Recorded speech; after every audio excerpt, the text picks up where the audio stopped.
At 27, I had burnt out for the second time. I didn't know what happened the first time. I just went from being a top performer to waking up one morning going, I physically couldn't get out of bed. That's the worst position to be in, because if you can get by, often they do get by, but they're hurting themselves and they're hurting others. It's almost better to have a break and realise this cannot work. I've got to get my shit together. The dilemma that you've got is people, until something's really broken, sometimes people don't know. And I find that with high performers, they're like, if I just get to this point, I'll be okay. So if you stop, you can breathe. If you do breathe, you will think more clearly. So it's not just a saying, it's a sort of biological manifestation of sometimes stopping, even though you think you've got to keep going or you've got to go faster. The stop is more productive than the speed.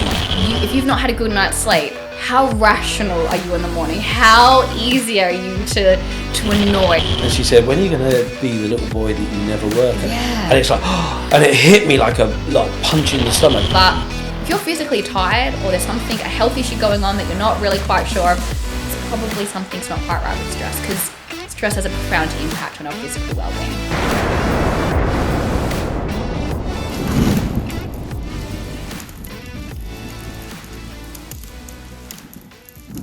Welcome back to another episode of Success is a System. I'm Mike Greene, this is Katie Maycock, and I love her business. It is called Get Your Shit Together.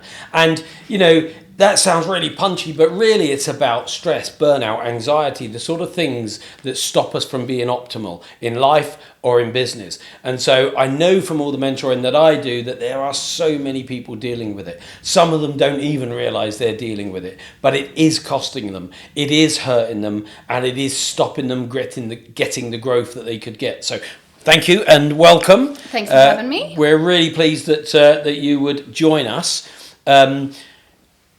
Let's start at the beginning, shall we? Sure. Why did you get into dealing with people's stress, anxiety and burnout? Because I couldn't imagine anything worse than listening to people's problems. But tell us where it all started. So I had the very fortunate experience, and I say fortunate for a very specific reason, of burning out when I was 27. Now, the reason why I think it was a fortunate experience at 27 was that I was young enough to learn a very valuable lesson at a young age. So at 27, I had burnt out for the second time. I didn't know what happened the first time. I just went from being a top performer. I went from being, sales rep of the year, absolutely killing it at work, to waking up one morning going, I physically couldn't get out of bed. I couldn't read emails. I could see people's mouths moving. I could hear noises, but I couldn't generate anything meaningful from those conversations, and just going, I have no idea what's just happened. Like, I have no idea what I'm meant to be doing right now. I have no idea what you want from me in this email. And then my body just be completely ruined. So when I was 27, the day that I woke up with I realized something was really, really wrong, and I realized I was completely and utterly burnt out, was I knew I had a cold sore. And I was laying in bed because I could feel something, and I was like, oh gosh, here we go. And I was really prone to cold sores at this stage. And I remember saying to myself, and I got them so frequently, I'm like, okay, you got to get up, you've got to inspect the damage. Because I knew it wasn't great. And I looked at myself in the mirror, and I had a cold sore that went from the bottom of my lip all the way down to my chin, all up my jawline. And it ended up going around my ear and into my ear. And two thoughts went through my head at that time. I was like, my first thought was, oh my God, I look like Sean Baratheon from Game of Thrones. And the second thought was, I really have to get my shit together. And that sort of was that moment. And we're saying that I wasn't anxious, as in, like, I wasn't one of those anxious people that I perceived as anxious people. Like, oh, I'm so anxious, I can't do this, and what I would call the flappers. I was somebody that's like, I have anxiety, but I can still get shit done. But what happened was it took a massive toll on my body, and it really took a toll on my ability to concentrate. And, at this stage I was having panic attacks on the train. It just became normal. And so I was like, yep, it's going to take me 2 hours to get to work today, because I'm going to have to get on and off the train because, I'm having a panic attack. And it was just, I'd normalized it to that point. But the thing that hit me the most was that I was unable to do my work. I was unable to do my job. I was unable to keep earning the high amounts that I was doing and working at the high levels that I was. Disabling. It was literally disabling me. And I think at that moment I realized, surely I can't be the only one. Like, surely I'm not the only person in this world that's struggling. And I mean, I'm saying at this stage, I spent like $30,000 trying to get a diagnosis of why I couldn't digest food. Like, I had all these health issues that I hadn't related to stress. I should have known better because I do have a degree in nutrition and physiology, so I should have known. But that was the moment when I realized, okay, I have to get my shit together. They say that cleaners have the dirtiest houses. Yeah. So sometimes you're so focused on everyone else's problems, you don't. Yeah, I mean, I was working in sales at that stage, so I hadn't really gone into the healthcare side yet. But that was the moment when I was realized, okay, get your shit together. And I would say get your shit together literally and figuratively because I had such bad gut health. And then I was like, your life is in shambles. Your work is in shambles. And so then I spent the next 5 years trying to figure out what was up. So I came up with the concept of get your shit together, but I ended up moving from Australia to Canada. And then I worked in another sales job helping open up a luxury gym in Vancouver. And I was working anywhere between, 12-hour days, 18-hour days. And it never bothered me. I never realized it was weird until my fiance was like, I never see you. Like, what are you doing? Mm-hmm. And I was like, but I'm having the best time. And I realized I was falling into old habits again.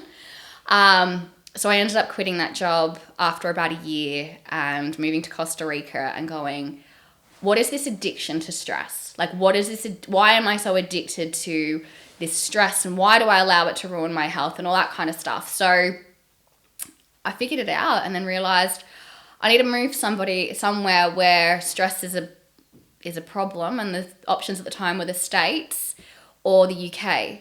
And I was like, let's move to the UK. We're all messed up here. Seemed to be stressed out country because I didn't want to go back to Oz. And so that was the launch of Get Your Shit Together. And I originally thought that I would be working with women, helping them understand their stress and building them up. I just got men. I just got CEOs, I got MDs going like, yeah, I'm really stressed out. But they would say it in such a deadpan way, like, I'm really stressed out. Can you please help me? I've got a heart issue. I've got another health issue. My relationships are really bad. But they didn't know what to do. And then it was just figuring it out. So it ended up becoming more of okay, let's get you physically able to do your job. Let's mentally prime you so you can rock up as the best version of you. And now let's sort out your business, because obviously your business is a pretty big part of what is causing you stress. So creating new systems and processes in your business to make sure that you don't have to work those 18-hour days and you can sort of, switch off from work and do all of that. So that's kind of what I've been doing for the last 6 years and how I got into it. And yeah, I listen to people's problems, but sometimes it's a quick vent and then it's solution-based focused. And having travelled, does culture play much of a part? I say, for instance, my eldest daughter's boyfriend had been together for 4 or 5 years now. He's Chinese, Malaysian, and he just seems so much more calm, and they don't go to hospitals, they don't do drugs, it's very much around health and meditation or things like that. And yet you said about, the typical English guys or English C-suite would say things like, I'm really stressed out, and it's a functional thing. Does that come from us not airing our dirty washing in public or the stiff upper lip? Does it change, or is it the same everywhere in the world? I did grow up in Australia, and I think there's this element of, and I think the UK could be similar, where it's kind of like, in Australia it was kind of shit happens, get on with it, just get over it, you'll be right. Yeah. Like, rub some dirt in it, you'll be fine. And there's that whole mentality of don't show your emotions. I definitely grew up in a household where emotions weren't always safe to share. So I always locked up my feelings and I always locked up my emotion, and it was always sort of like, if I was stressed out, well, someone else has it worse than me, so I shouldn't really focus on that. So I think there's that. So that was my part. But when I've moved to the UK, I think it's really interesting. I will say most people that I speak to, they'll go, I'm really stressed out. They'll tell me what's going on in their life, and I haven't said a word, and then they go, oh yeah, but someone else has got it a bit worse. Like my mate's daughter's got this problem going on, and it's like, no, let's come back to you. Like it's a discomfort. And they say, I don't want to complain. But, or like, I don't want to complain because I know things are worse. Yeah. So I think toxic positivity has really embedded itself into culture.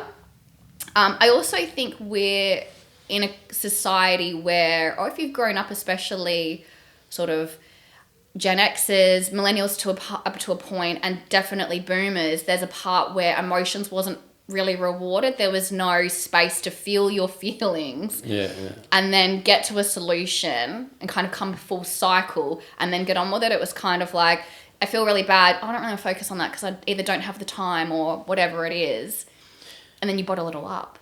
Yeah, no, and I see that a lot. I've seen that in myself in the past. I see it with a lot of mentees, people I do work with and I don't work with. And I also see this.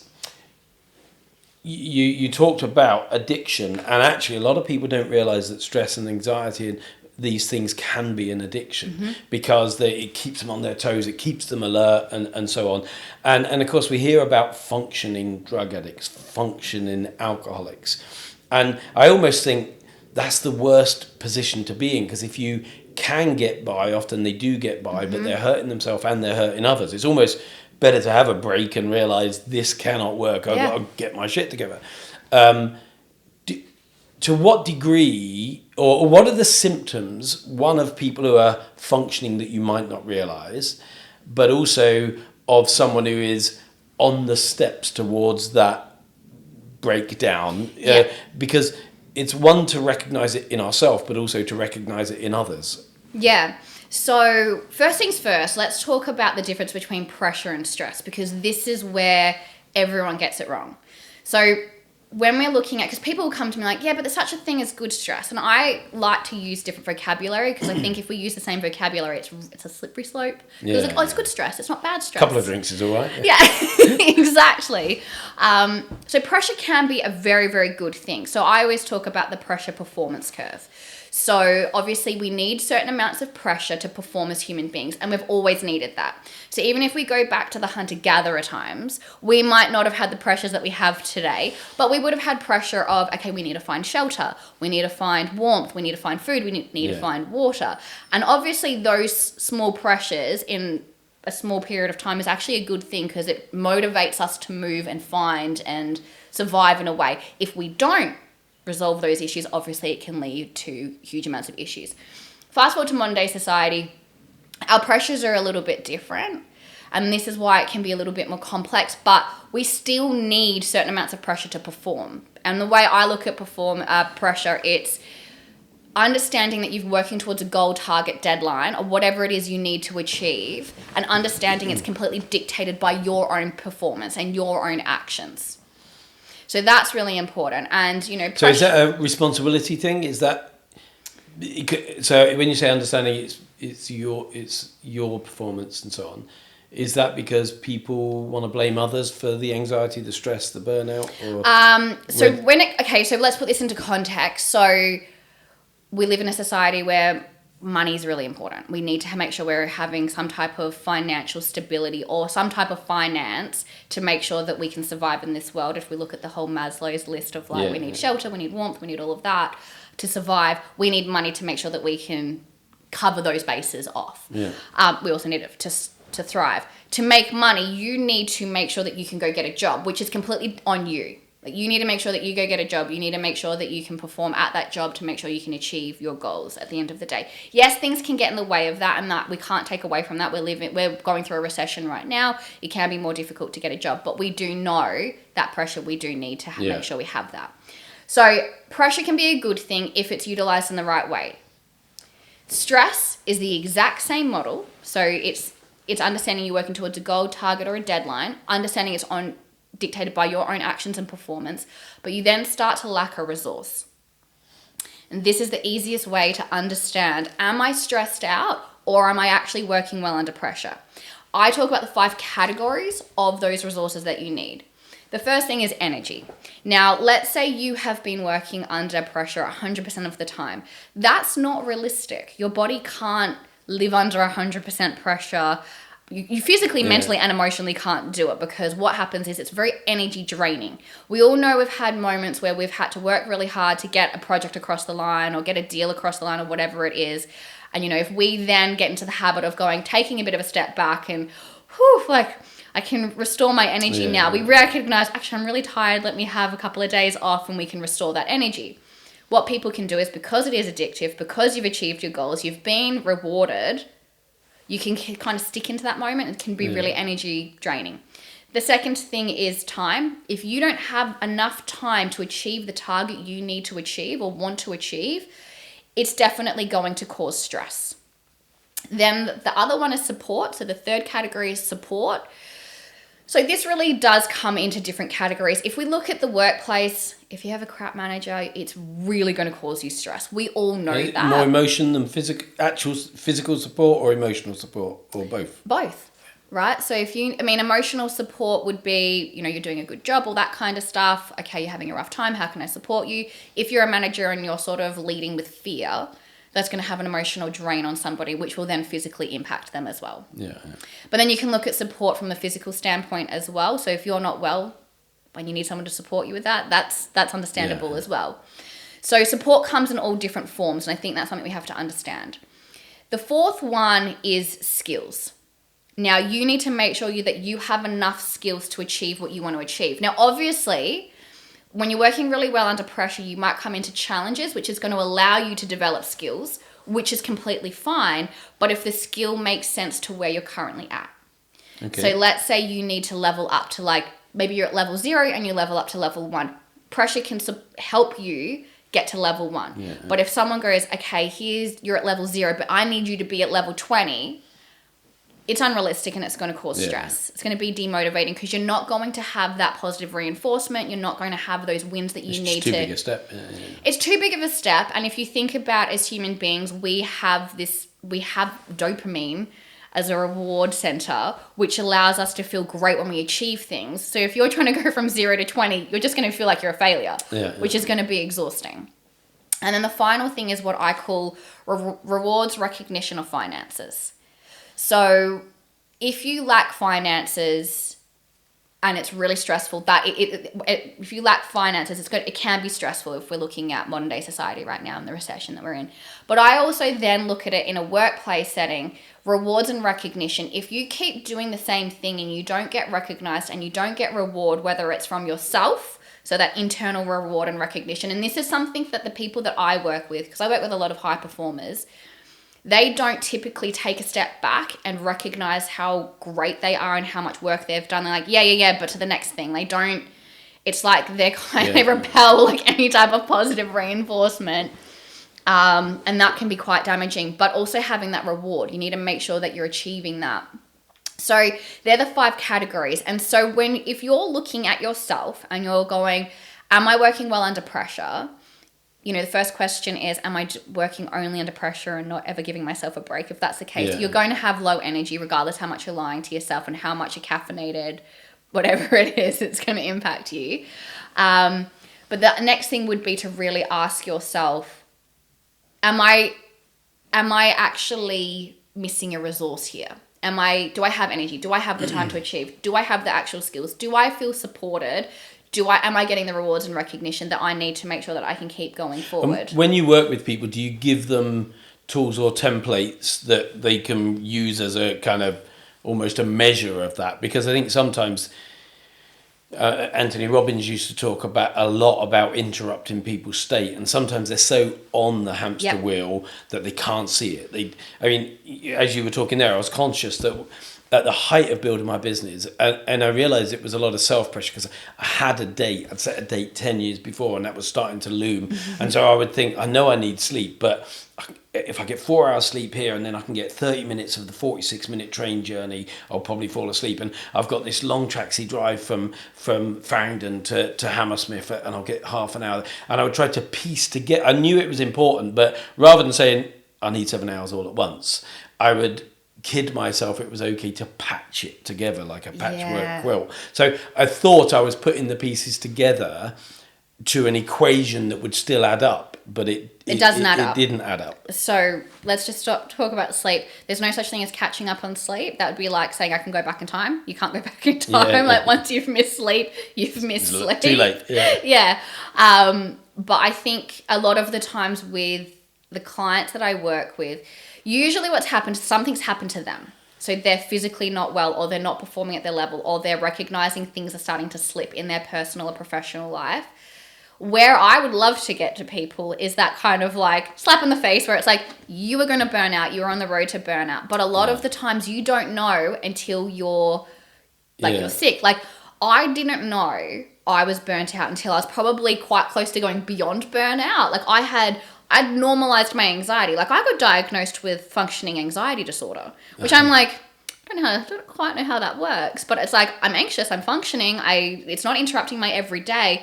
It was interrupting my physical well-being. It was interrupting my ability to make decisions. It was interrupting my ability to get out of toxic environments because I was like, I'm too overwhelmed or too stressed out. But no one sort of looked at that. The dilemma that you've got is people, until something's really broken, sometimes people don't know. And I find that with high performers, they're like, if I just get to this point, I'll be okay. And what typically happens is they get to that point, they've created a set of habits and behaviors that's now become normal to them. And then they don't ever really change because it's like, well, I've done this. Like, look at what I've done and look at what I've achieved. So I'll keep on doing it. Yeah. And that's the other thing. And this is where the addiction kicks in. There's a reward there. So you've worked, 18-hour days, but I'm rewarded by doing that because look at my business, it's grown. And they associate the win or the success with the negative rather than seeing that it was despite that. Yes. Rather than because of it. Yeah. It's a really great way to put it. And don't get me wrong, it takes a lot of hard work to build anything that you want to be successful in. If you are a business owner, if you're working in a sales team, if you're working on a project, you do have to put in hard work. And I will never say you don't have to put in hard work. But you can't sacrifice the things like sleep, exercise, diet without having... You have to make deposits into those things. You have to deposit into your health because if you keep withdrawing from it, you're going to go bankrupt, and that's going to be your physical, mental, and emotional bankruptcy. Yeah. And that's going to be the problem. And what happens is it will feel like it's happened overnight where you're like, I can't keep doing what I was doing. Like, I can't concentrate in these meetings. I'm so overwhelmed to make a decision. Or the other thing that I find that a lot of people can do is they make really rash decisions just to go, I'll get this problem off my plate. Like, I'll make a really rash decision. Yeah. And then, like a few months down the line or a few weeks down the line or maybe a couple of years down the line, I was like, oh, it was a really bad decision. Like, if I had the space to think about it, I could have thought about it more. Well, and one of my mentors used to say, go and climb a mountain, run a marathon, cross an ocean, whatever it was. And I always thought, looking back, it was the right decision for me because he needed to kind of force me away from my business to give me the perspective of the business, but also to get me away from screens and phones and stuff, because I then I didn't have a choice but to have the space and the time and the breath, if you like. And then he'd say afterwards, what did you get from the mountain? And say, okay, what were the sayings or catchphrases that were used by the experienced people? And it'd be things like, on the mountain, it was stop, breathe, think. So you were taught the symptoms to look for altitude sickness and so on. But if your body prioritizes oxygen to the organs that most need it, and actually your brain doesn't need all of that all the time, because if you're in a monotonous trudging, well, it doesn't need to think about that. 100%. But your legs and arms do, and eventually it will slow you down. But what they're saying is, if you feel that your brain's a bit foggy, you're not thinking clearly, there's an issue, if you stop, it then doesn't need to send the oxygen to your arms and legs. It will then send it to your brain if you take a good breath. So if you stop, you can breathe. If you do breathe, you will think more clearly. So it's not just a saying, it's a sort of biological manifestation of sometimes stopping, even though you think you've got to keep going or you've got to go faster. The stop is more productive than the speed. Yeah, well, let's put this into the perspective of the stress response, because this is a really good segue to the stress response. So if we go look at the stress response, which is the fight or flight response, most of us have heard of the fight or flight or freeze response. And what happens is that's a physiological automatic response to a perceived threat. So your body is physiologically responding to something that you perceive as a threat. So when we were hunter-gatherers and we saw a tiger or whatever it was, we didn't want to consciously figure out. We didn't want to use the higher up of our version of our brain, so the human part of our brain, to go, is this going to kill me? I don't know. Maybe I can make it my friend. Like, we don't want to do that. We're like, okay, no, run. And a lot of the times your brain hasn't connected that you're in danger, because your body's, it's an automatic physiological response until you're actually running. Like, why am I running? Oh my God, there's a tiger. And then it's sort of that perpetual sort of running. And so if we think about having a stress response, we've got 3 parts to the brain. We've got the survival part, the emotional part, and the human part. If you are constantly working under stress, it's really, really difficult to get that information up to the human part of the brain. And the human part of the brain is where we rationalize, we can analyze, we can be proactive, we can sort of break it all down and digest what do we need. Is this a good piece of information or not?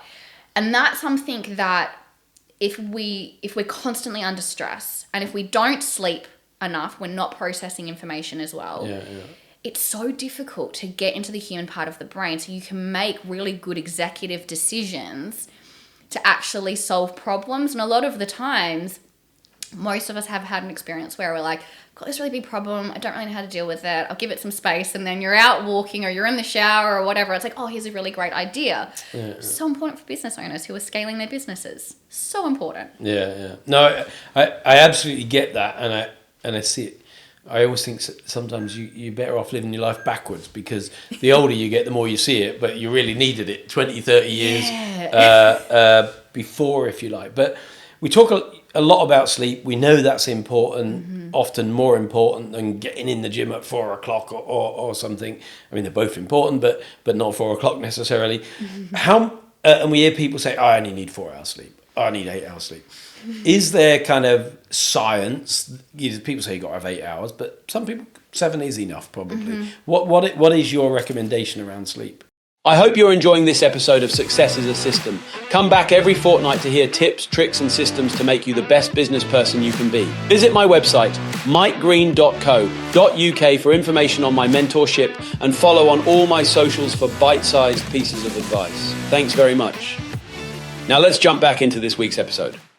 The latest research on sleep is by a guy called Matthew Walker. And he's got a book called Why We Sleep. And he says, so I'm going to break it down into 2 categories because men and women do need different amounts of sleep. So he says the latest research states that we need 7 to 9 hours of sleep. Women typically need 8 to 10 hours of sleep, and that's generally because a lot of scientific research isn't always based on women, but women do need a bit more sleep. So we do all need 7 to 9 hours of sleep, and the reason behind that is we've got sleep cycles.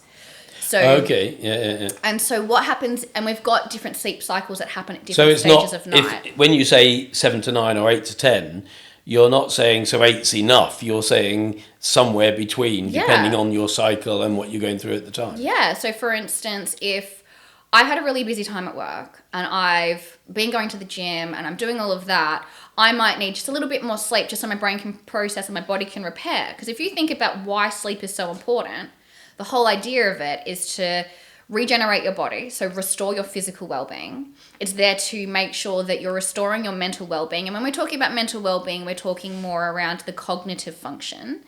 And then it's really important to regulate your emotions as well.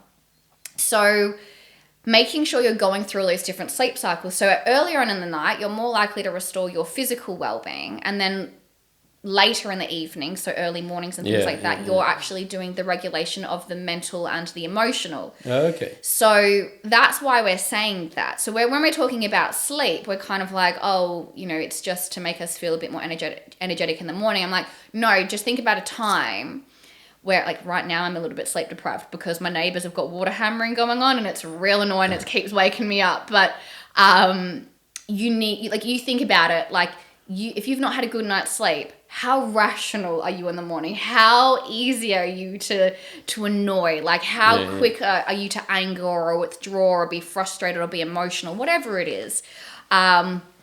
There's those elements too that you've got to think about.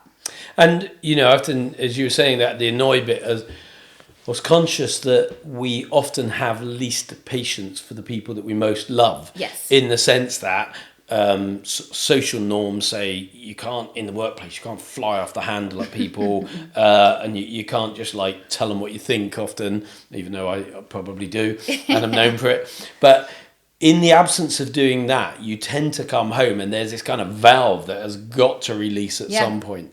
And sadly, if we haven't found a coping mechanism to manage that or to tell or to let that out in a way that satisfies us without it being boom and bust, if you like.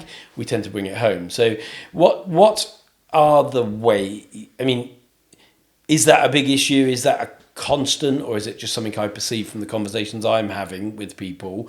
And how do you help people to not get to that kind of boiling point or bursting point? So it is a massive issue with many people. And the reason why we let a lot of our emotions out to our loved ones is because we feel safer.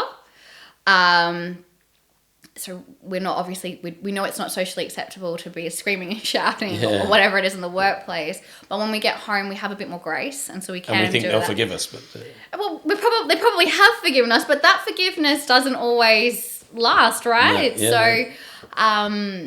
You know, I think that is a big thing. So a lot of the times when I work with people, I work in the 3 stages. So I physically get them able to recognize what's going on, because at the end of the day, if you are tired, if you don't feel great, if you have a lack of energy, trying to do any type of emotional work is even more exhausting. Like, you literally will get to it and it's like a you know, what I call the iron curtain comes down. It's like, I don't have the capacity to deal with that. So you've got to create that capacity. So the first thing is make sure you are getting a good night's sleep, doing the things that you need to do away from work. Then the next thing is getting people to start understanding their emotions. A lot of the times what has happened is people have gotten an emotion. They've either not been rewarded for that emotion, whether it's, you know, grow up, or it's like, you know, boys don't cry, or, you know, man up, or, you know, dig deep, or if you don't stop crying, we'll give you something to cry about kind of mentality. So whenever they get an uncomfortable emotion, what typically happens is it's like, oh, don't know how to deal with that, push it to the side. And you might not even consciously recognize you're doing it. It's become so habitual that you've created these ineffective coping mechanisms to manage your emotions, because maybe you're not in the right place to sort of have those emotional blobs, whatever it is.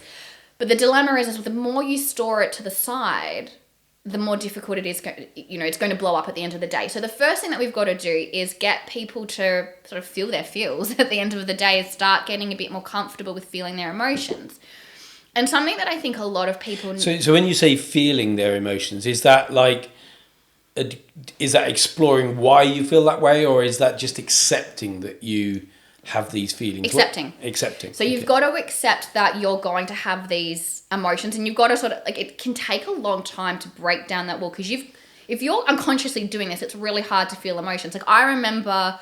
And this was a moment where I realized I don't think I process emotions like other people do. I remember being at my nan's funeral, and I remember looking at everyone crying, and I could feel something, but I was like, I don't want to cry. I want to be strong for my family. Like, I don't want to do that. And then all of a sudden it kind of just went away. And I was like, where did that go? Where did that emotion actually end up going? And I loved my nan. Like, did it come out later at some point? Not that I know of, as in it wasn't immediate afterwards, but it might have come out a year later. And I do recognize that sometimes when there's so much emotion going on, it's really hard to recognize. And I went through a pretty difficult stage with both my parents, and I spent a lot of time really angry. And I was somebody that never got angry. Like, I was somebody like super chilled out, super calm, nothing really ever fazed me. And then I just spent a good year just being, I'm pissed. And I didn't know why. And all of it came out.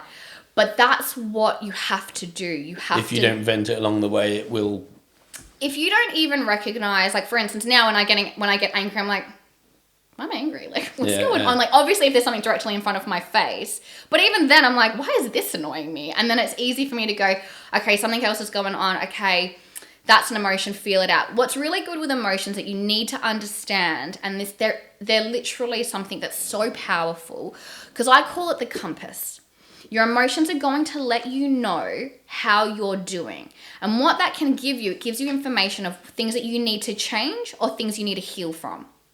And so a lot of the times when we find little things annoying, like, we've all got partners, we've all had those experiences where it's like, that's kind of annoying. I'm not going to deal with that, but whatever. But then after like a few months, a few years, you kind of blow up at them like, why are you doing that? It's like, instead of actually going, it's a little bit annoying. Like, is there a better way that we could have that conversation? It's like, hey, love, I can see you've done this. I don't know why. It's a bit frustrated me. Could we look at a different way of doing that? Which is so much more productive then So you're not blowing necessarily up. having to accept it, but finding a good way to address it. Address it, yeah, because essentially emotions are there to give you information, Yeah, I to like let you that. know what you need to do or heal from. Some things are going to be really difficult because you might not be able to change them. I like that, and I think, I mean, you might tell me it's both, but I think men particularly think it's wrong to feel like Yeah. too many emotions. I mean, I remember when the girls were little, I had problems with crying because of my own upbringing. I didn't get it then. I get it more now. But if they were upset about something, I would say, "Oh, this is a mummy conversation." You know, when they might have wanted to tell me about it. I mean, now they just out of habit, and also. She's much better at it. They will say, "Oh, is mummy available, Dad?" Sort of thing, and they will have that conversation. But I do wonder how much of that was years of me saying, "Hang on, there's too much emotion. Let me give you to your mum," sort of thing. Yeah. And that was because I didn't have the ability to cope with it because I'd never been allowed to address it Yeah. as I was growing up, if you like. Yeah, and I think I had a really similar experience with emotions, different reasons, but like if someone was crying near me, I'd be like, they're there, like, and then my whole thing would go into immediate resolve the problem so you stop crying. Yeah, When sometimes you can't resolve something, like sometimes it's just, there are going to be situations that you can't control and that you are going to have extreme emotions. And sometimes it's just accepting those emotions and accepting that it does hurt. And talking about it, or even if it's to yourself or if it's to somebody that you have a loved one or whatever it is, being able to voice going like, I'm really hurting about this. I know there's nothing I can do to change it, but I need to kind of go through the cycle of, letting it out. And whether it's anger, it's frustration, or whether it's whatever it is, it's being able to embrace that. And as you say, letting yourself feel it. Giving yourself permission. And it's not a weakness, because at the end of the day, I think emotions are one of the biggest strengths we can have, because it allows, especially feeling our own emotions, it's going to make you a better communicator. It's going to make you a better partner. It's going to make you a better leader, because if you've managed your emotions, your empathy towards other people is going to be really strong. And people get empathy wrong because people are like, I have to be able to feel what the other person's feeling. No, empathy is all about being able to recognize emotion in somebody else and being able to see their perspective. Well, and Jules and I have been together 37 years, and she's going to get a halo when she ends up going up there for putting up with me. But literally, probably as late as 40s, I used to see tears as weakness. Yeah. And she taught me that. I still struggle with it, but she taught me that actually it's the gift of tears. It's the ability to let go. It's the ability to connect. And actually, if someone is upset, often that will connect other people to them. But I really struggled with that, and I think a lot of men, they are repelled by emotion because they don't know how to address, feel, and manage emotion. Well, they've never been shown. And if you've got a parent, like a lot of my friends who were sort of the older millennials kind of age, their dads were just really stoic. Yeah. Their dads were really like, don't show tears. Like if there was hardship, they were they were the solid person in the family, and it was like, oh, mum's the emotional one. And we hear it in the workplace now. It's like, oh, women are emotional and men are just stoic and whatever it is. But again, it's that reward. Like if you're not rewarded for showing emotions, like just imagine if you see a man crying now and you go up to him going, mate, I can see you're in a lot of pain. What's going on? Like, how can I support you? That's rewarding that emotion, going, thank you so much for sharing such a vulnerable moment with me. And working through it. That's a reward, other than going like, what have you got to cry about? Like, stop it. And I think, especially when you think about little boys, if they're taught at a really young age, like, we've all heard the parents like, big boys don't cry. Boys don't cry. Even when they're little boys. When they're little boys, it's, you've got to be strong. You're a boy, you've got to be strong. And if you're taught that at a really young age, just imagine telling a 2 or a 3-year-old going, big boys don't cry. And you have to be strong for your mum. You've got to be strong for your sister. You've got to be strong for the family. What that does is it lays a seed, and then it gets nurtured over time. And then what happens with men is that they get an emotion going, it's not good to feel that way. I have to be strong. I have to do all of that. And that's when when we were originally talking about this, it's a habit. You might not even be conscious that you're doing it. You get a negative feeling, you push it to the side. Or down. Or you push it down. And a lot of the times when I work with people, it's understanding their coping mechanisms that they've had now that might have kept them safe when they were younger. And we can talk about this from a trauma standpoint too. Certain coping mechanisms will help you in those moments, because you will, like, you know, if you stop crying as a little boy, it's like, oh, that's a good boy, you've gotten the praise from your parents. So you then start recognizing it's a good thing to be able to do that and not to get that. So then we have to break down the bad coping mechanisms, and that can just take time. And a lot of the times it's being able to go, okay, in that situation, what was going on? How were you feeling? Oh, I don't know. Well, what actually was the original? So when you say you work mostly with men, and when you do work with men and they get to a certain age, for instance, because I remember meeting a lady called Mandy Salagari once, and it was on another issue, but for someone else. But she then, right at the very end, said, and it could probably give you some help too. And it's, what do you mean, kind of? And she said, when are you going to be the little boy that you never were? Kind of? And it's like, oh, and it hit me like a punch in the stomach. And I thought, why am I feeling this much emotion? And I thought, if I started crying, I don't think I could ever stop. You know, and is there this much? We've created so much shit, pushed so much aside or so much down, that there's now is more than that. Is so much fear to even open that floodgate because you couldn't then shut it. So I've had a client that I'm like, you need to start feeling your feelings. And their response to me was, I am so terrified that I'll go into a dark hole and I'll never be able to get myself out of it. And I think a lot of people I've mentored literally in the last months have said, I'll kill myself, I can't cope with this, and so on. And I said, you know, my response is normally, don't be fucking stupid. If your car wasn't working, you'd get it fixed. If your electric wasn't working, you'd call an electrician.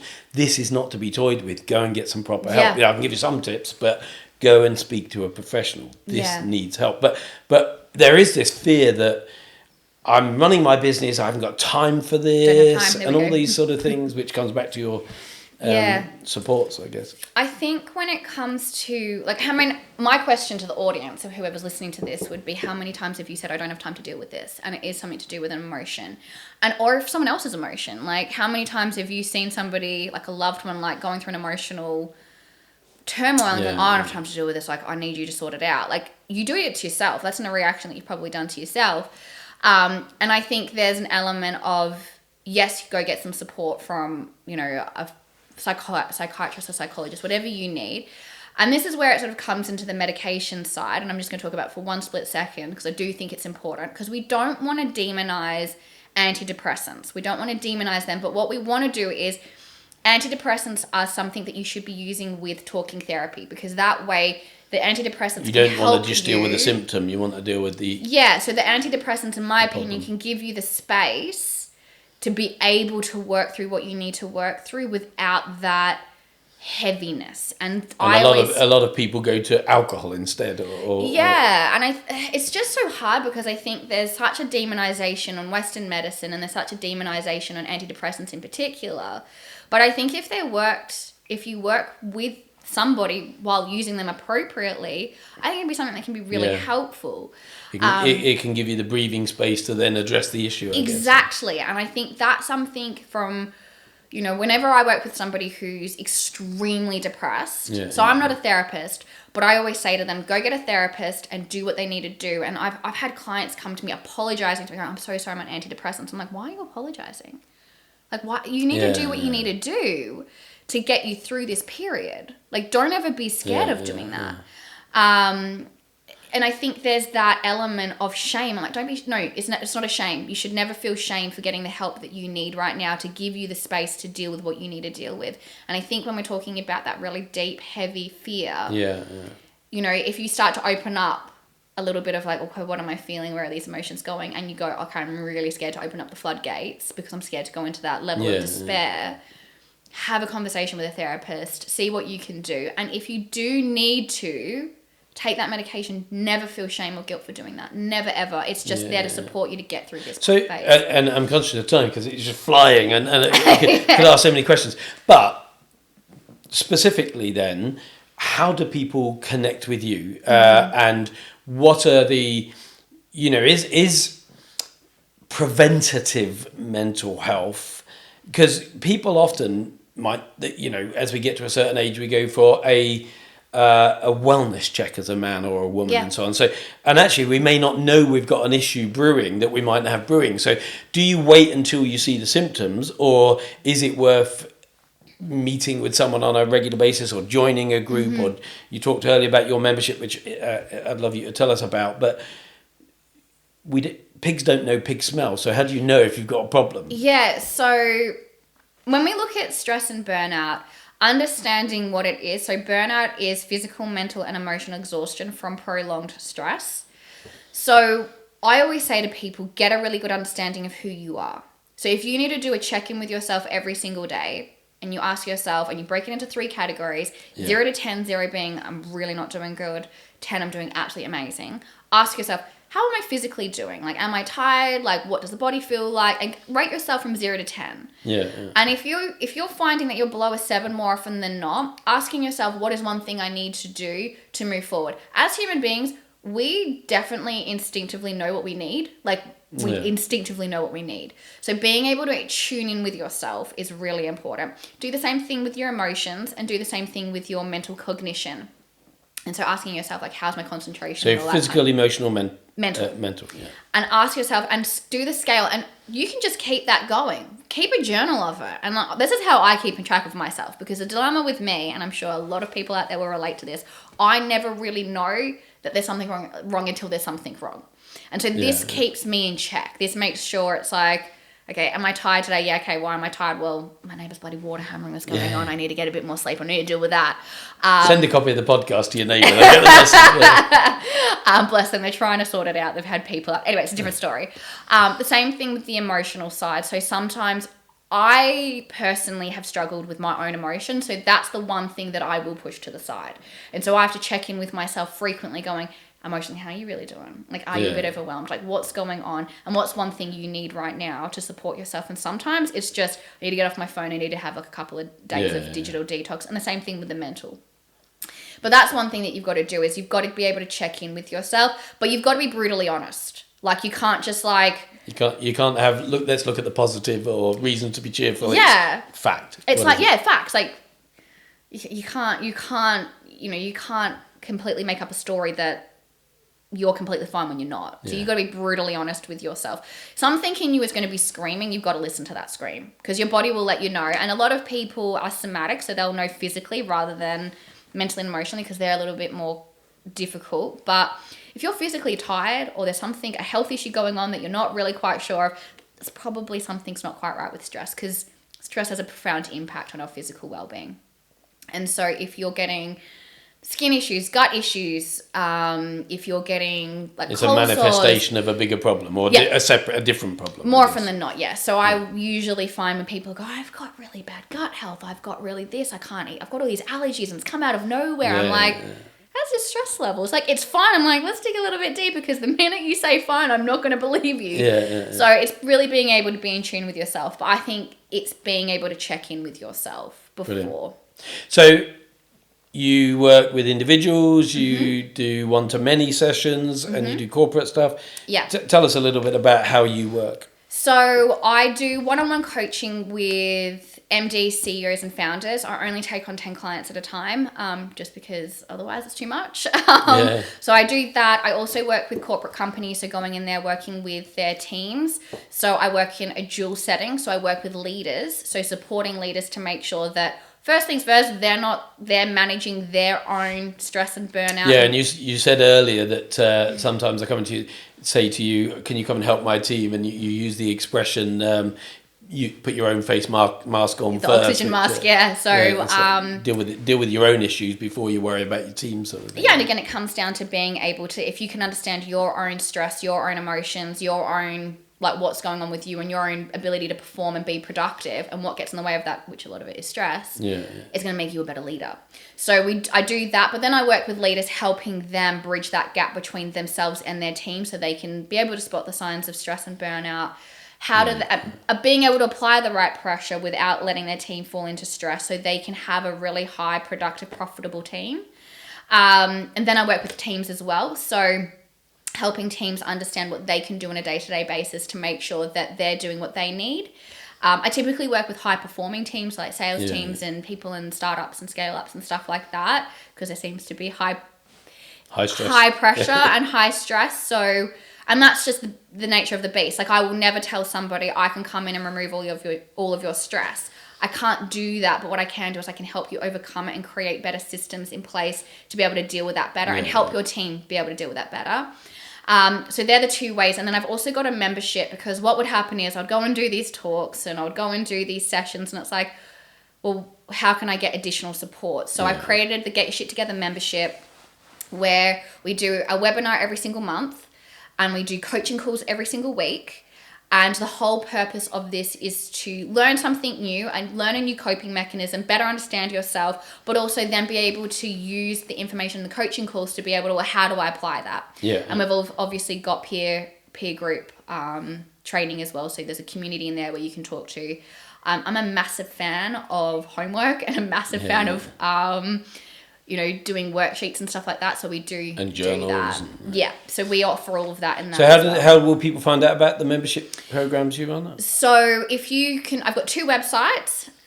So you can go to www.getyourshittogether.io. That's for the membership. If you're a corporate company, go to www.gystwellbeing. So that's GYST wellbeing.com.